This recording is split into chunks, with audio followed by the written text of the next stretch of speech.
Y bueno, hoy tenemos a un invitado que creo que bastante vosotros lo conocéis. Hoy tenemos a José Luis Crespo, que es físico, divulgador científico y youtuber en su canal Quantum Fracture. Bueno, José Luis licenció, bueno, hizo el grado en física en la Universidad Autónoma de Madrid y empezó su andadura por YouTube hace bastante tiempo, si no me equivoco, con su vídeo de Lotería Infinito.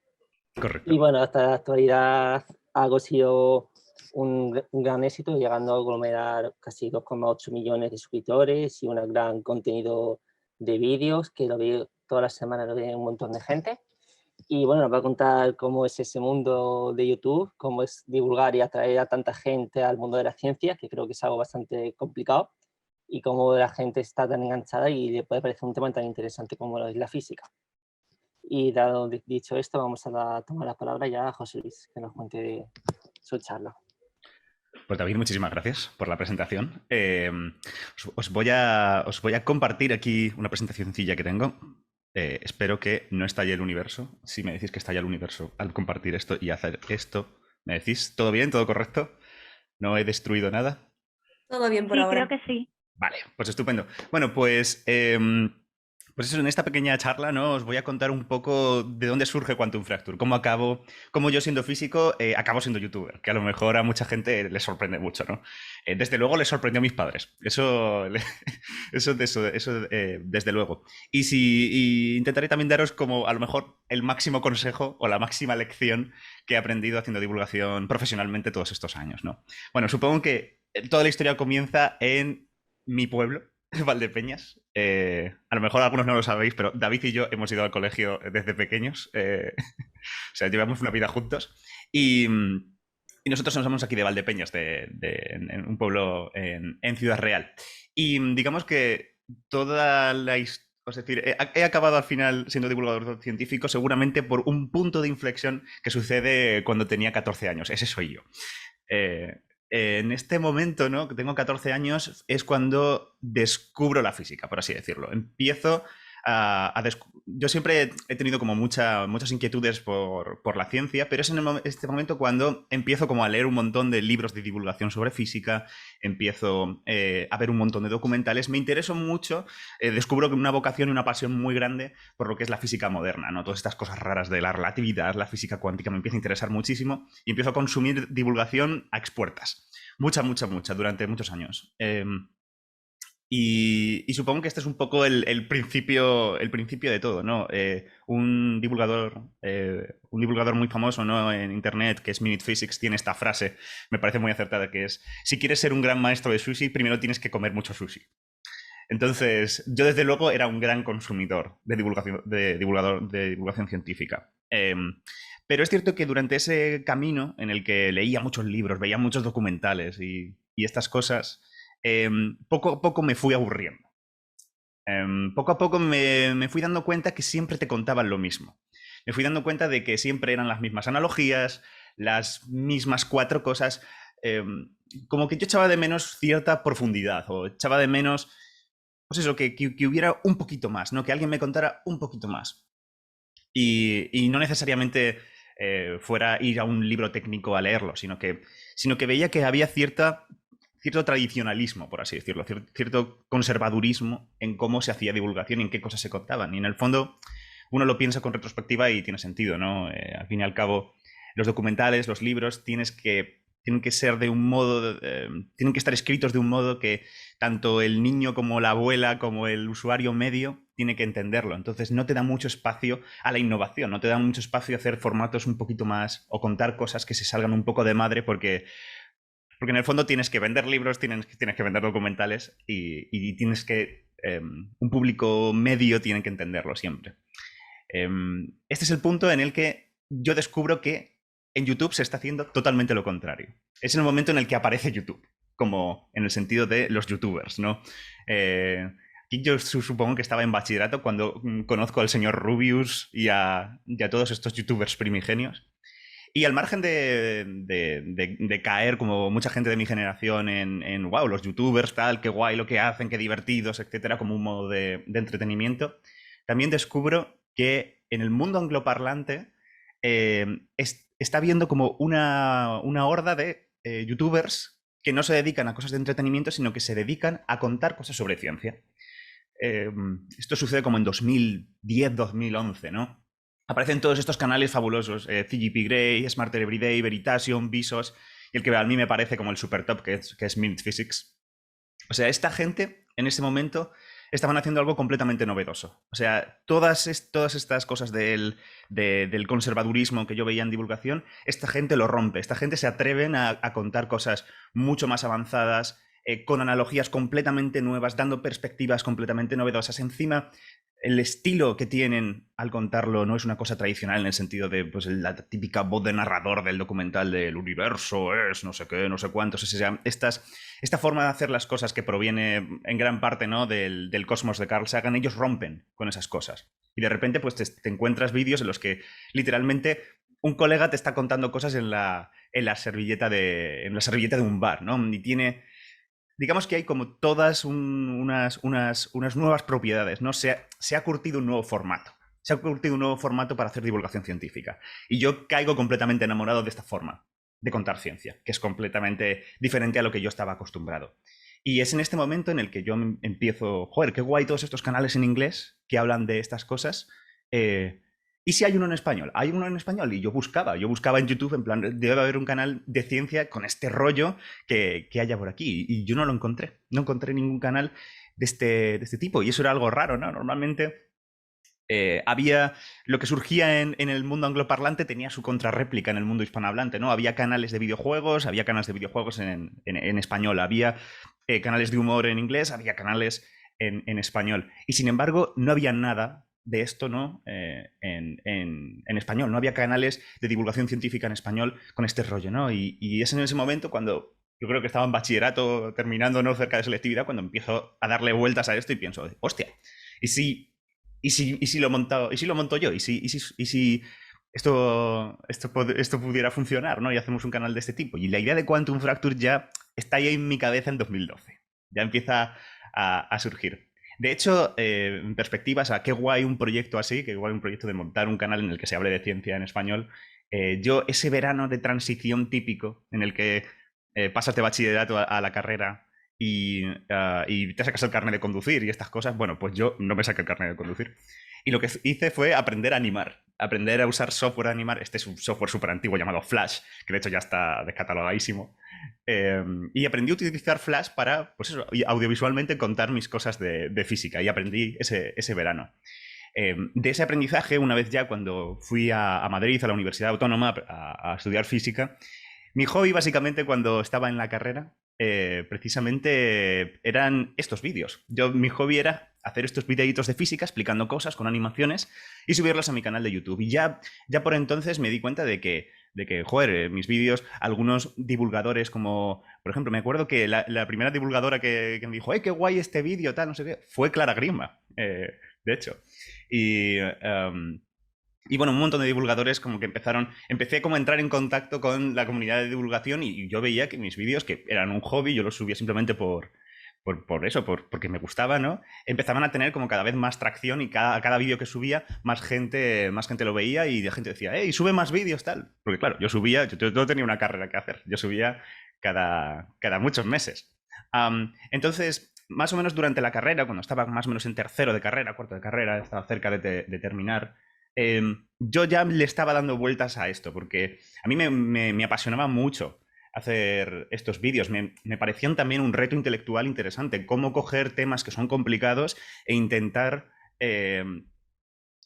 hacerlos lo más conceptuales y lo más sencillos posibles, sin entrar en fórmulas, sin entrar en tecnicismos, ¿no? Era un reto intelectual que me gustaba mucho.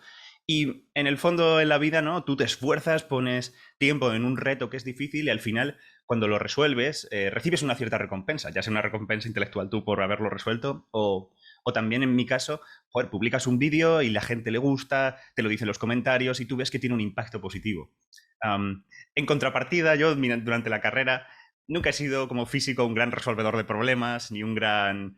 En fin, yo que sí que mi vida profesional la estaba orientando en su momento o la orientaba en hacer un doctorado, la investigación científica, que era una cosa que también evidentemente me interesaba mucho, me fui dando cuenta de que yo como investigador no iba a ser muy bueno y que yo en un doctorado seguramente iba a sufrir más que aprender y crecer intelectualmente, ¿no? Entonces, ya en ese momento me doy cuenta de que a mí lo que me gusta realmente es la farándula. A mí lo que me gusta realmente es hacer estos vídeos, es esta carrera de la comunicación científica. La comunicación científica era mi verdadera vocación. Y que ser investigador, aunque evidentemente la física me interesa, me gusta muchísimo y seguiré aprendiendo toda mi vida a nivel técnico, ser investigador no era lo que profesionalmente iba a ser mejor para mí. Y me di cuenta de que eso, de que comunicación científica como camino, pues era un camino que debía seguir y emprender, ¿no? Así que digamos que en esa época, ¿no? En esta época en la que ya tengo claro que mi futura profesional la quería enfocar en comunicación científica, en ese momento, el Instituto de Física Teórica de Madrid descubre mis vídeos, un profesor mío los vio y me dijo que ellos desde el Instituto de Física Teórica les gustaría hacer vídeos así en su canal de YouTube, que ellos querían embarcarse en un proyecto parecido. Después de un tiempo y bueno, un montón de gestiones burocráticas más, eso lo sabréis todos vosotros, pues acabé trabajando allí como personal de divulgación. Todavía no había acabado la carrera, yo creo que tenía 19, 20 años. Empecé a trabajar allí como personal de divulgación y estuvimos haciendo unos vídeos para su canal de YouTube. Ahí es cuando, eso, dejé de hacerlos en Quantum Fracture como tal, en mi canal, y empecé a hacerlos para el IFT y bueno, fue una experiencia increíble, ¿no? Estar dentro de un centro de investigación, no como investigador, pero estás allí totalmente integrado, hablas con los investigadores y realmente es una experiencia en la que aprendes mucho sobre cómo funciona la ciencia por dentro, ¿no? En esa época tuve mi primer vídeo que alcanzó rápidamente 1 millón de visitas, que fue la teoría de cuerdas en 7 minutos, que lo tenemos ahí publicado en 2016, ¿no? Y claro, la gente del IFET estaba muy contenta, ¿no? De cómo hablábamos de distintos temas estos de física teórica avanzadas y los conseguíamos tirar allí en su canal de YouTube. En este entorno yo estoy a punto de acabar mi carrera. Estoy a punto de acabar físicas. De hecho, estaba todo estupendo, ¿no? O sea, tenía mi TFG entregado, saqué una nota estupenda en mi TFG sobre cosas cosmológicas, todo estupendo. Y de repente, en el último momento en el que ya es como que voy a terminar la carrera, tragedia. Ocurre la tragedia. Y es que una asignatura la suspendo en extraordinario. Una de las asignaturas de la carrera, solo una de ellas, la suspendo. Con todo lo demás aprobado. Entonces, claro, la situación, pues es una situación complicada. Todavía no soy físico porque me acaba una asignatura. No puedo entrar en ningún máster, no puedo seguir aprendiendo. Y encima tengo todo un año libre para aprobar una asignatura. O sea, tragedia total y completa. Bueno, pues lo que puede parecer tragedia, yo dije, estupendo. O sea, me ha venido esto, estupendo. Porque dije, mira, a lo mejor esta es una oportunidad de tener una especie de año sabático, tomármelo como un año casi libre, ¿no? Y probar hasta qué punto Quantum Fracture, ¿no? El canal que yo tenía de hobby, puede ser viable profesionalmente. Al igual que hay youtubers que profesionalmente se dedican a esto, ¿hasta qué punto? Si me tomo en serio, si me lo tomo profesionalmente mi canal, ¿hasta qué punto puedo hacerlo viable económicamente y una profesión de verdad? En ese momento, claro, yo estaba publicando no sé cuántos meses. Ese no es una manera profesional de llevar un canal.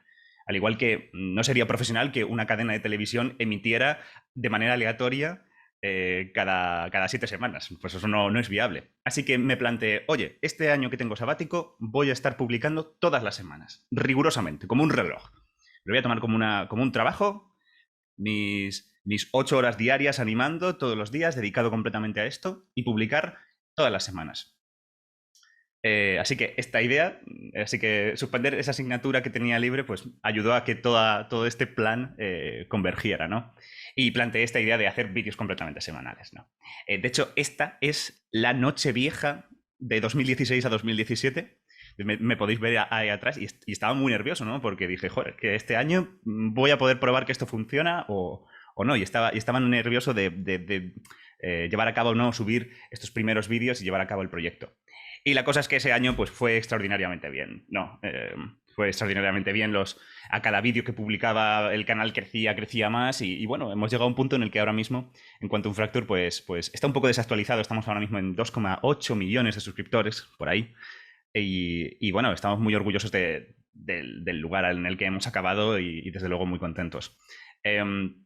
Al final me gradué, aprobé la asignatura que me quedaba y me gradué, ahí me tenéis.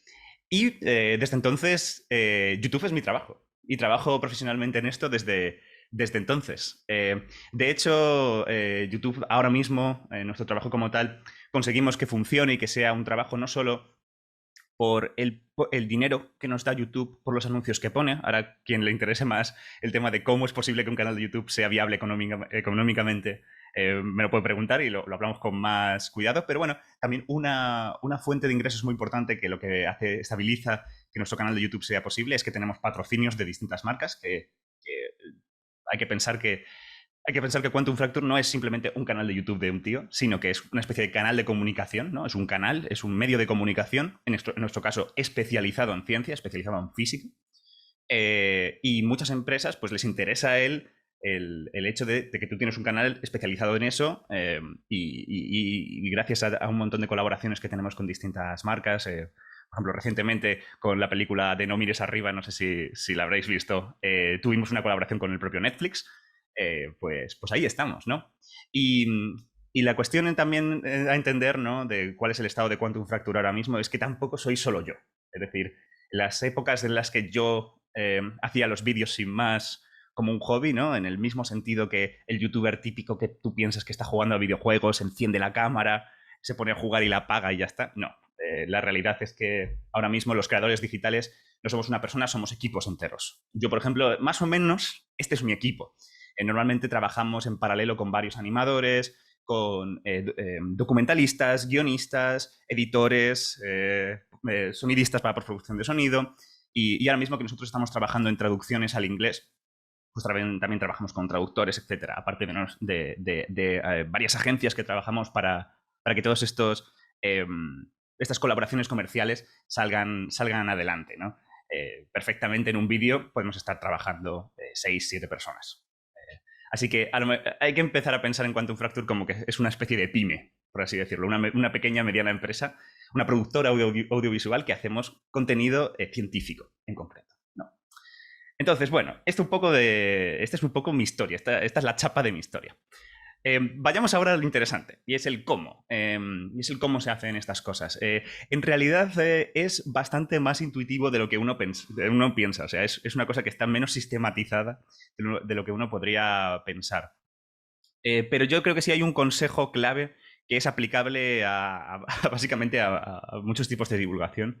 Y yo creo que puede ser interesante. Y esta es la parte interactiva de la charla. Vale, aquí veis un feed de YouTube, ¿vale? Los recomendados de YouTube. Tú entras en YouTube y te encuentras algo así. YouTube y sus inteligencias artificiales que nos dominan y controlan a todos, te enseña una serie de vídeos. Y como veis, mira, por ejemplo, vamos a coger este vídeo de Glóbulo Azul, que es sobre qué pasa si tomas cocaína. Tiene básicamente dos partes. Esto hay que identificarlo, ¿no? Que es la miniatura, es la imagen que tú enseñas para llamar la atención de la gente, y el título. Estas dos cosas son tus armas para interesar y atraer a la gente al vídeo. Por muy bueno que sea tu vídeo, y yo creo que este es el consejo audiovisual creo más importante, por muy bueno que sea tu vídeo, por muy, muy currado que esté, por muy bueno que sea el guión y cómo has contado las cosas, el storytelling, etcétera, es cierto que te estás jugando gran parte de tu éxito aquí, en cómo presentas el vídeo. En otras palabras, en tu marketing, es decir, claro, en cómo incitas que la gente clique en tu vídeo y lo vea. Aquí te está jugando gran parte de la cosa. Así que digamos que un gran trabajo divulgativo es pensar buenas maneras de crear miniaturas y títulos para que la gente entre. Y ya no es una cuestión meramente como marketingiana de cómo vendes las cosas, etcétera, sino que también es una cuestión de cómo calibras correctamente, cómo equilibras el hecho de tener cosas que sean impresionantes, por así decirlo, y por otro lado que sean rigurosas. Por supuesto, el rigor científico, el hecho de no estar diciendo, no se pueden decir mentiras, tiene que estar correctamente equilibrado, ¿no? En este sentido, el proceso mental, yo creo, en el que uno piensa en, vale, ¿cómo vamos a llamar la atención de la gente? ¿Cómo vamos a incitarles a que consuman contenido científico? Creo que normalmente la gente lo piensa así. Normalmente uno tiene un concepto, es decir, uno quiere contar algo. Pues no sé, uno quiere contar el ciclo de Krebs. Seguramente diré algo fatal ahora y muchos Mucha gente que sabe de biología de verdad me dirá qué dices. Vale, pero quieres contarle el ciclo de Krebs. Ese es tu concepto, quieres contarlo. Vale, pues lo normal, lo que piensas es, vale, pues me hago el vídeo, me escribo el artículo, mi post en mi blog, me preparo mi charla, lo que sea, ¿no? Haces la producción, creas lo que, bueno, produces lo que quieres contar, ¿no? A partir de tu concepto inicial. Y después piensas en el marketing. Después ya piensas, vale, ya tengo mi charla hecha, ya tengo mi vídeo, ya tengo mi podcast, lo que sea. ¿Qué nombre le ponemos? ¿Qué imagen le ponemos para que sea llamativo? Pues eso luego lo piensas a posteriori. Yo creo que esta es la manera tradicional de pensar en cómo crear contenido divulgativo. Vale.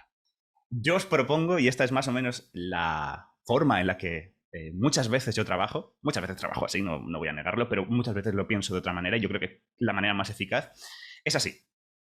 Primero, uno piensa en el marketing. Primero piensa uno en cómo va a ser el resultado de la venta. Es decir, primero uno piensa en títulos, miniaturas, etcétera, en cómo lo va a vender. Y después uno piensa en el concepto. Es decir, uno piensa en conceptos que sean buenos para hacer marketing. Y después uno lo produce. Es decir, uno piensa el concepto y el marketing en cierto sentido a la vez. Y supeditado a que vaya a llamar la atención. Sé que esto puede sonar muy mal, sobre todo en el entorno científico, pero dejadme que os ponga un ejemplo para que entendáis el point y veréis que no es tan terrible. Vale, vamos a jugar un juego. Aquí os dejo también a vosotros participar. Os voy a plantear una situación, ¿vale? Simplemente os voy a plantear una situación, ¿vale? Una especie de vídeo, por así decirlo, y vosotros me tenéis que decir qué título le ponemos. Totalmente libre y sin problemas. Vale, la historia es esta. Lo que vamos a contar es lo siguiente. Vale. El roble blanco es una especie de crecimiento lento y está en peligro de extinción en el norte de Alabama. ¿Vale? Primera parte de la historia. Segundo, los investigadores han encontrado que la población de árboles es muy vieja. Hay pocos ejemplares jóvenes. ¿Vale? ¿Cuál es el motivo? Un arbusto invasor asiático llamado el honeysuckle. El arbusto este llena el suelo del bosque y no deja a los robles blancos jóvenes desarrollarse. ¿Vale? Entonces, respuesta a esto, pues quitar los arbustos permitiría recuperar el árbol y otras especies relacionadas en simbiosis con él. Vale. Esta es la historia que queremos contar. Esta es como el núcleo divulgativo que queremos transmitir a la gente. Ahora, al margen de esto, al margen de esta historia principal, ¿no? Espero que ya en vuestra cabeza estéis pensando en títulos para este potencial vídeo. Podemos meter unos datos extra. Yo os voy a dar unos datos extras sobre esta historia. Y tenéis que elegir si algunos de estos datos los metemos dentro de la historia o no. Esto ya va a gusto de cada uno. Yo os doy estos datos. Vale. Un dato es que la madera del roble blanco cada vez está mejor cotizada en el negocio de los muebles. ¿Y qué adquiere de esto? Segundo, hay animales como la salamandra y algunos hongos que están en simbiosis con el roble blanco. Otro dato. El whisky Jack Daniels debe hacerse en un barril de roble blanco virgen, por denominación de origen. Y por último, se ha documentado individuos con 450 años de edad de roble blanco. Estos son los datos extra. Podemos meter cualquiera de ellos, todos, algunos, lo que queráis. Y luego está la historia principal. Muy bien. ¿Qué nombre le ponemos? Propuestas. ¿Alguien se atreve?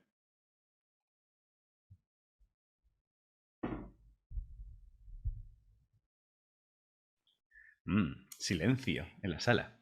Vale, Mario tiene una propuesta. Aquí por el chat, pensadlo. El arbusto usurpador destroza el norte de Alabama. Oh, es un título muy de periódico. Este me gusta. Yo me voy a lanzar con un poquito más venga, Alfonso, provocador. dale. Salva el Jack Daniels. Muy bien, muy bien. Esos son los que me gustan a mí. Salva el Jack Daniels. Vale, a ver. Por un lado, salva el Jack Daniels a lo mejor no me parece del todo potente. Porque a lo mejor puede ser un poco misleading en este caso. Porque sí, es potente, o sea, muy bien. Identificar el Jack Daniels como algo que la gente va a decir, wow, Jack Daniels, esto puede ser interesante, ¿no? Pero a lo mejor en el título no estamos dando suficiente información de que vamos a estar hablando de árboles. Entonces, eso puede ser un poco misleading en el sentido de que va gente a picar en Salva Jack Daniels, a lo mejor pensando que vamos a hablar de que no sé, los sindicatos del Jack Daniels, no sé qué, no sé cuántos, que va a ser como una trama política en cierto sentido, para luego que se va a encontrar algo de biología. Pues dejar claro en el título, en cierto sentido, que vamos a estar hablando de algo de ecología, ¿no? Va seguramente a hacer que el público que entre dentro del vídeo se sienta mucho más cómodo con lo que vamos a contar. Y eso no va a tener repercusión en, pues eso, que alguien entre, diga, ah, no, pero si esto no va de esto, y se salga. Lo cual no queremos que pase eso, sino que queremos que se queden, ¿no? Desde el principio. Así que dejarlo claro desde el principio, dar información sobre que vamos a estar hablando de esto, es interesante, ¿no? A ver, algunos que están por aquí spameando en el chat. El arbusto usurpador destroza el norte de Alabama. Aquí yo diría que el problema de este título a lo mejor es que no estamos utilizando los datos extra. Aquí, es decir, en este caso sería como el caso contrario al que ha puesto Alfonso. Y es que no estamos, digamos que no estamos dando, solo va a entrar la gente que está muy interesada en cuestiones de ecología. No vamos a conseguir que entre gente que esté interesado en otras cosas, que tenga otras ramificaciones. Es decir, en este caso a lo mejor estamos sesgando mucho o estamos concretándonos mucho en el nicho ecológico y no tanto buscando otros públicos que les pueda interesar esto y que no lo sepan. Beatriz da en el clavo. Un arbusto podría hacer que te quedes sin Jack Daniels. Me parece, Beatriz, buenísimo título, por ejemplo. Entonces, claro, me gusta, un arbusto podría hacer que te quedes sin Jack Daniels. Pues tiene el elemento este disonante de arbusto, Jack Daniels, que tiene que ver esto y te pica la curiosidad. O sea, yo creo este es un muy buen título. Patricia, por ejemplo, amenaza al roble blanco. Es demasiado vago, es decir, una vez más, se va a interesar a lo mejor la gente que les interesa las cosas en ecología, pero no tiene gancho, o sea, no hay algo que te pique la curiosidad para entrar, sobre todo si no te interesan estos temas a priori. Mira, Aida tira del tema de los muebles. ¿Puede conseguir un arbusto que te quedes sin cama? Muy bueno, muy bueno, muy bueno. Es cierto que hay un sesgo muy alto de la gente escoge el Jack Daniels, porque es cierto que el tema Jack Daniels sí que tira un poco más, pero mira, muy buena alternativa. ¿Puede un arbusto acabar con el árbol padre del Jack Daniels? Está bien, aunque tal vez criticaría con que es un poco largo. Es un poco largo. Y que cuanto más breve sea y cuanto más corto, de modo que como de un golpe de vista lo leas, mucho mejor para generar esa curiosidad, ¿no?